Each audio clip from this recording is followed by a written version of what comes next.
my beautiful soul friend. Welcome back to my YouTube channel. My name is Emily the Mystic, here today with a very powerful eclipse season survival guide YouTube video to help you navigate eclipse season this year, this month, this year. We're here, you guys, and I am really excited to help you with it all. So no matter what's going on for you in your life, know that I'm here with you. We got this. We're going to get through it together. I'm sending you so much love for whatever you are navigating in your life. And let's learn all about the eclipses. What are they? How do they work? And how to know what's coming up for you in your life energetically during this powerful and potent eclipse season. So if you're new to my channel, welcome. My name is Emily. I'm an Akashic Records practitioner and teacher. I am a psychic development coach, a spiritual mentor, and teacher as well. And I am obsessed with analyzing the energetics of life so that we can understand, based on astrology and the planetary alignments, what could be coming up for you energetically right now. So we're going to get into all of that today.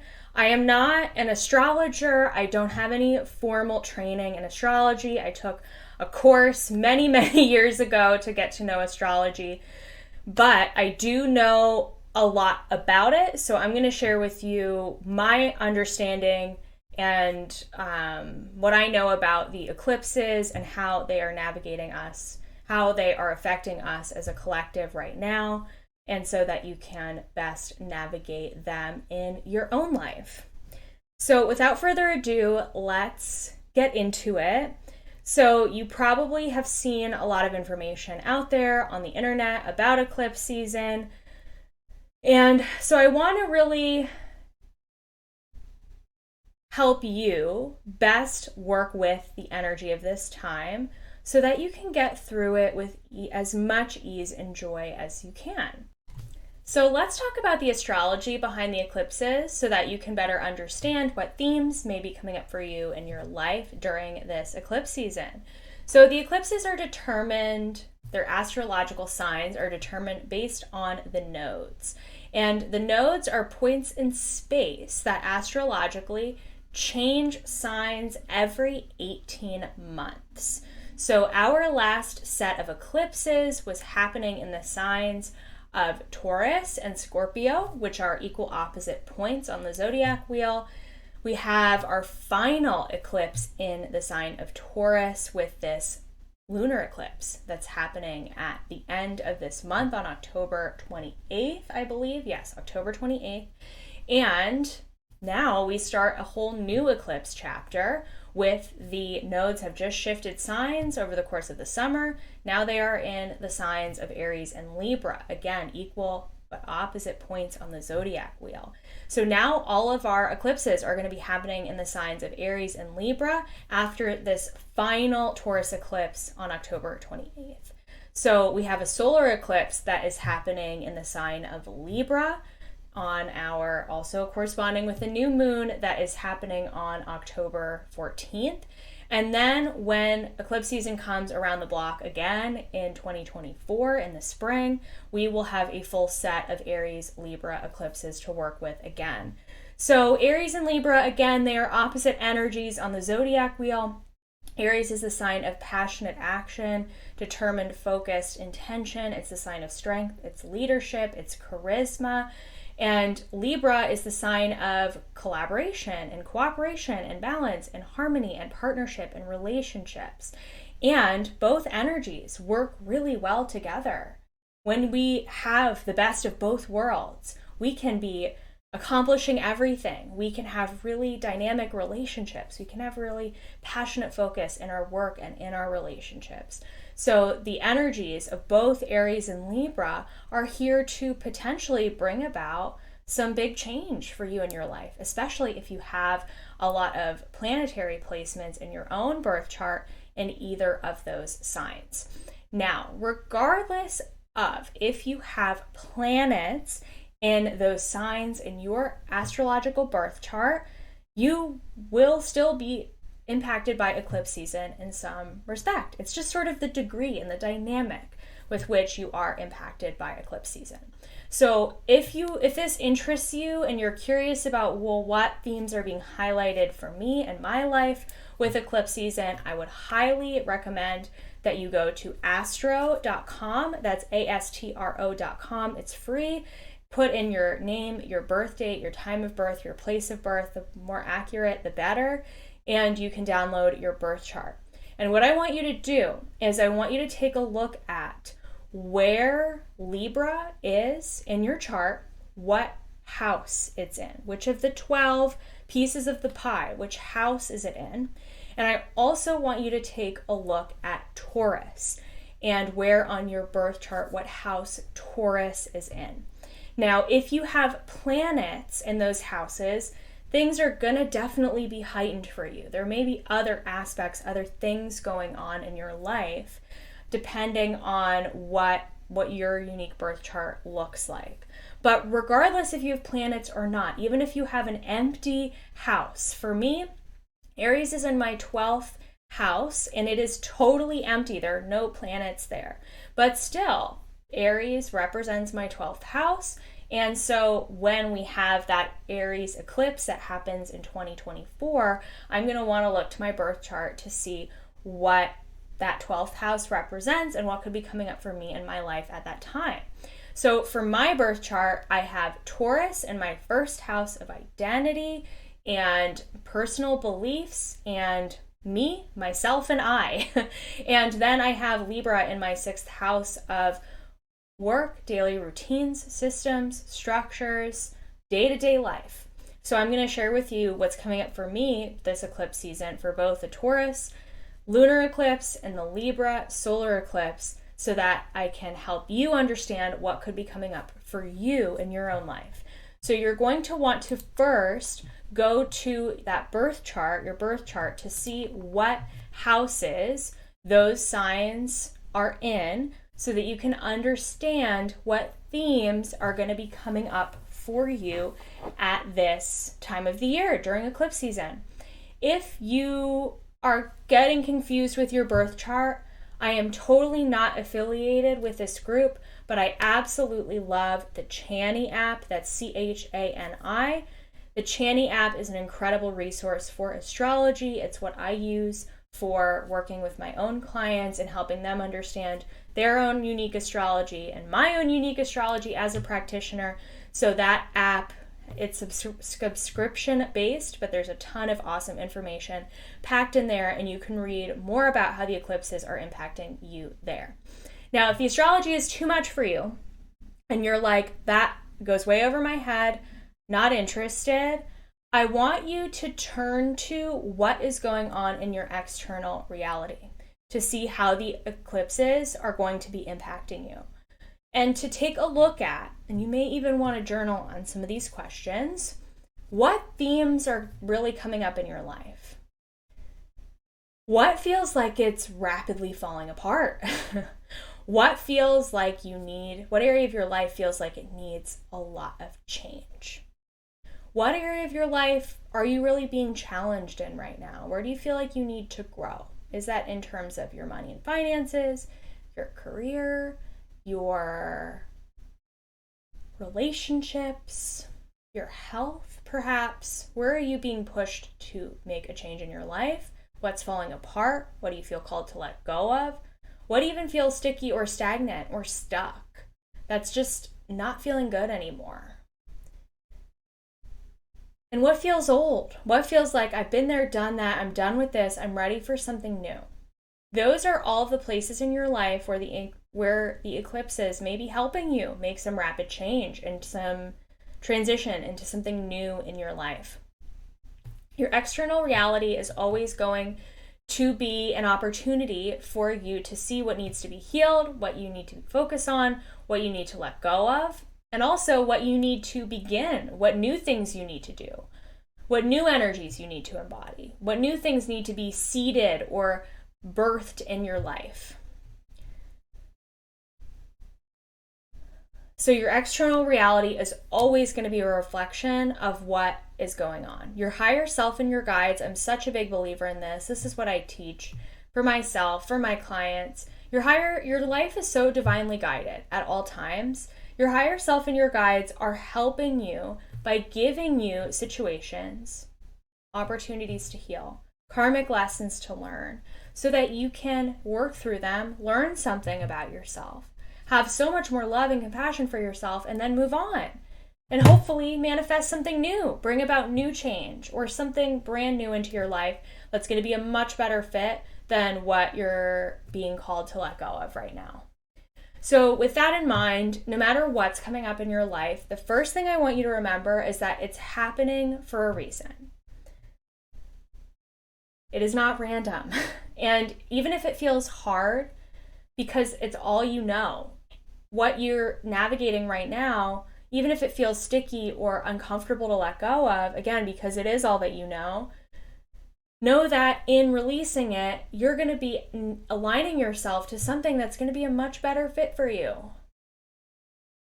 To a new portal, a new door, a new way of doing things, even new people that are going to bring about maybe even a whole change in your reality, a whole new way of being, a whole new way of life, even a new lifestyle, huge career shift, a huge relationship shift.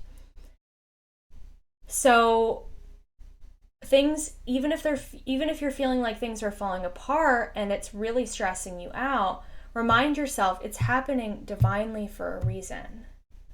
And I can't keep holding on to these things that are not good for me anymore.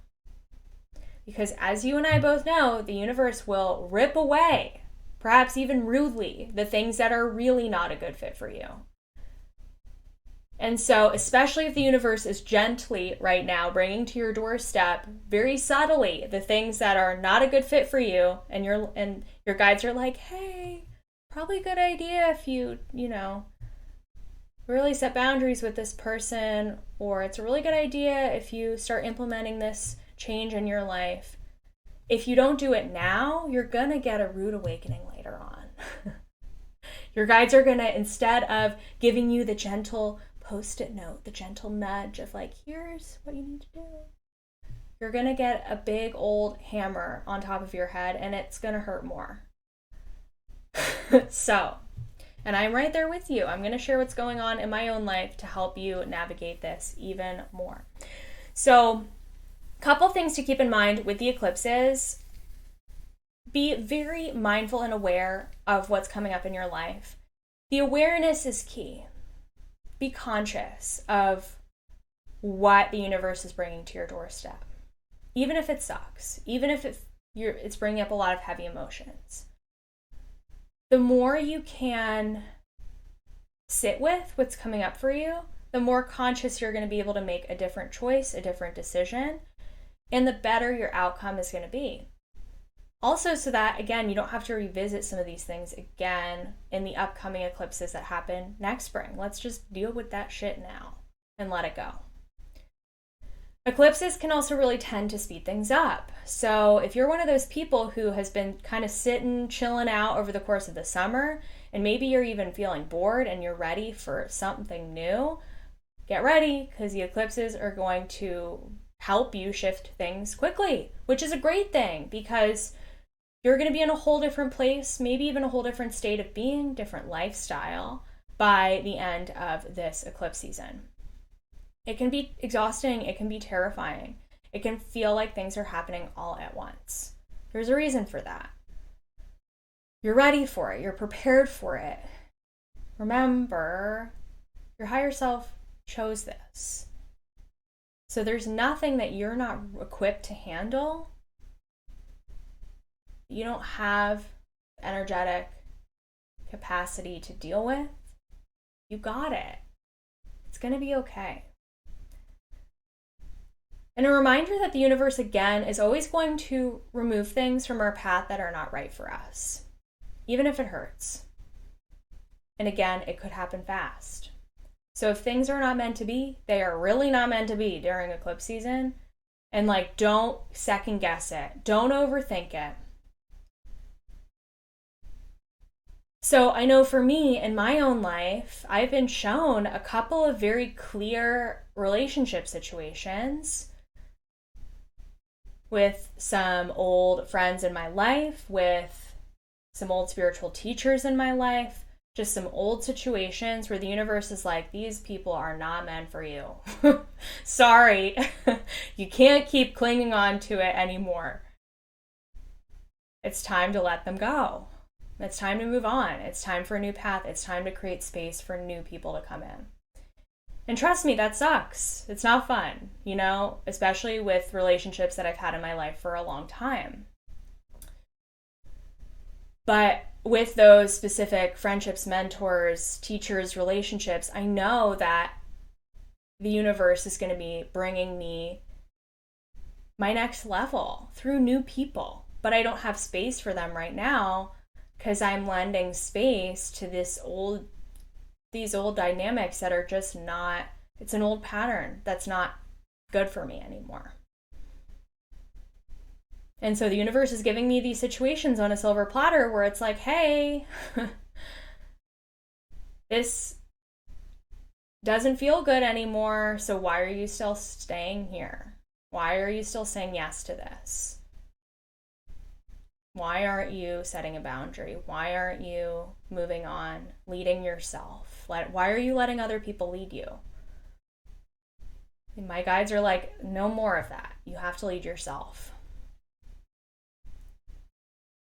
So remember, you're leading yourself through every situation that's coming up in your own life, and it's a chance to move into a deeper level of self-empowerment,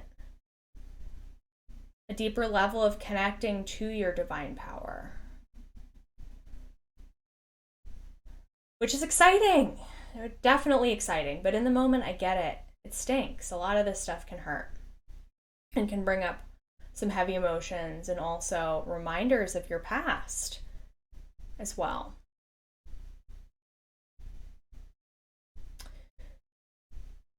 So I share that with you because for me, with my eclipses happening in my first Taurus in my first house of self, as well as in Libra in my sixth house of work life, there are also some situations that are coming up for me to let go of that don't have anything to do with those areas of life. They do and they don't.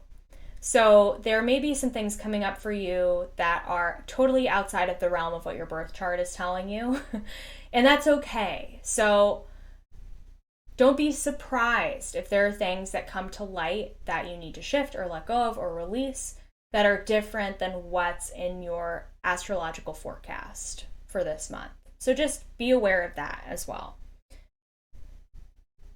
So anyway, with what you're being clearly shown that it's time to shift, release, let go of, change in your life, how can you take care of yourself? How can you help yourself navigate this? What can you do? What are some of the things to be aware of? So to me, number one, the eclipses can feel like Mercury retrograde on steroids, but more personal.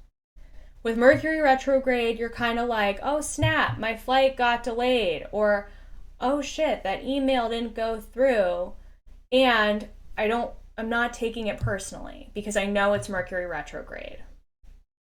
Eclipses, you're like, oh, this is happening to me. God damn. Whoa, this is very direct. That can feel like a lot. So if that is happening to you, you're going to really need to make sure that your energetic hygiene, your daily routines, your rituals are in place to help support you. If you go and watch my October energy update, I talk a lot about making sure that you have spiritual routines and rituals in place that will help you feel grounded, that are going to help you feel taken care of, that are going to help you release heavy emotions if they come up. So, quick reminder of what some of those tools are that I recommend. And again, if you haven't watched my October energy update, make sure you watch it. But I highly recommend that you have some sort of daily practice. I gave you an example in that video. Again, go back and watch it. Have some sort of daily practice like a protection, an energy clearing, a calling in of your spirit guides that you do in order to help you feel aligned for your day ahead. For me, I have been implementing daily breath work. I started doing that this week. It has been helping me so much. So somatic tools like breath work, EFT tapping, stretching, movement of the body can help shift energy very quickly. So cultivating a daily practice around those tools that you love to use, maybe doing a little bit of research, breath work. There are a lot of great videos out there. I am loving right now, again, not affiliated, but giving you tools. I love at Breathe with Sandy here on YouTube for daily breathwork videos. They're free. I love Brad Yates for EFT tapping videos. Again, free. There's so many free resources out there that people have created to help people like us navigate what's going on in the world. So get yourself a little routine going. It will help you feel so much better by the time eclipse season is over. You're going to be, again, a whole new version of you, and a great place to start is having a consistent routine. Maybe that's exercise. Maybe that is a daily walk. Maybe that is you listen to your favorite podcast every day and it teaches you something new. Whatever that ritual or routine is for you, it's going to help you feel so much better no matter what's going on. So that's number one. Number two is reminder to give yourself grace. These eclipses can bring up a lot, and they can bring up things in the lives of the people that you love that can feel really intense. So give yourself grace for navigating it all. And if you need to take a mental health day, if you need to take time away, go off grid, get away from social media, this is your month to do it. Go book yourself a cabin in the mountains. I've already done that. My significant other and I are going away to upstate New York for a weekend, and it's going to be amazing. So get off grid, do something to unplug, get yourself away.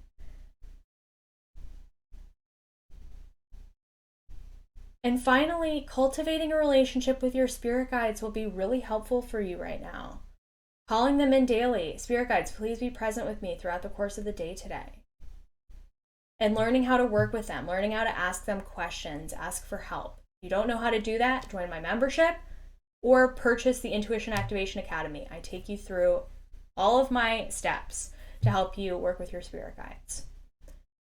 So make sure that you do that, because they want to help you, but they can't help you if you don't know how to connect with them and work with them. And finally, reflect on the how of how you're going to implement some of these big changes. The universe may be requiring you to make some big shifts now, and you're going to need to sit with it and figure out how you're actually going to implement that. For example, if you're being called to let go of a relationship, does that mean you're actually going full no contact blocking that person? Or does that mean that you are setting a boundary and saying no to future invitations from them? Or communicating with them and letting them know how you feel? Because there are different degrees, especially within relationships, of how to scale back your time and energy with that person. For some people, again, it could be setting small boundaries, but for some of you, it may be completely going no contact blocking them. So you're going to have to figure out what the in-between is, or what the answer is for you. Maybe things are coming up with your career, your job, your work routines. You're going to need to figure out, okay, how am I going to implement this? If you're getting called to quit your job, what are some of the steps you need to take in order to make that happen? So you're going to have to sit with the how, and that's the toughest part. I feel like for me, I can do healing all day long and get it and know that I've shifted energy. But then when it comes to my next steps, I can get a little bit tripped up. So that's what having a good relationship with your spirit guides can be useful for. They can help guide you. It's also great to have a mentor who can help give you those next steps so that you don't feel like you're doing it all alone and by yourself.